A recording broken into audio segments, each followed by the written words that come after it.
புதுச்சேரி தாகூர் கலைக் கல்லூரிக்கு கல்வி சுற்றுலா வந்த அரசு பள்ளி மாணவர்கள் கல்லூரியில் வளர்க்கப்படும் பறவைகள் மற்றும் மூலிகை செடிகள் மரங்கள் குறித்து அவற்றின் பயன்பாடுகள் மற்றும் மருத்துவ குணங்கள் பற்றி தெரிந்து கொண்டனர்.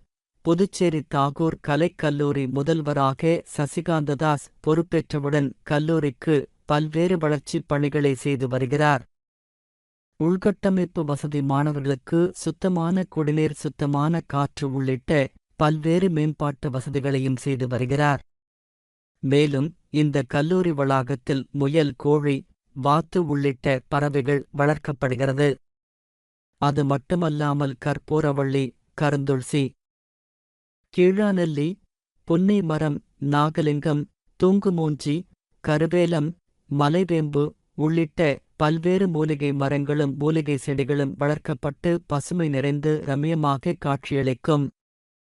இந்த பசுமை மூலிகை மரங்களை புதுச்சேரிக்கு வரும் பல்வேறு சுற்றுலா பயணிகளும் இந்த கல்லூரிக்கு வருகை புரிந்து பார்த்து வருகின்றனர்.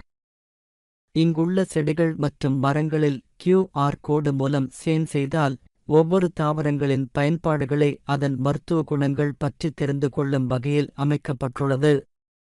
புதுச்சேரி தில்லையாடி வள்ளியம்மை பள்ளியைச் சேர்ந்த மாணவ மாணவிகள் சுமார் 175 பேர் இன்று கல்லூரிகளில் உள்ள மரங்களை சுற்றி பார்த்து மூலிகை மரங்களில் பயன்பாடுகள் மற்றும் அவர்களின் மருத்துவ குணங்கள் தெரிந்து கொண்டனர்.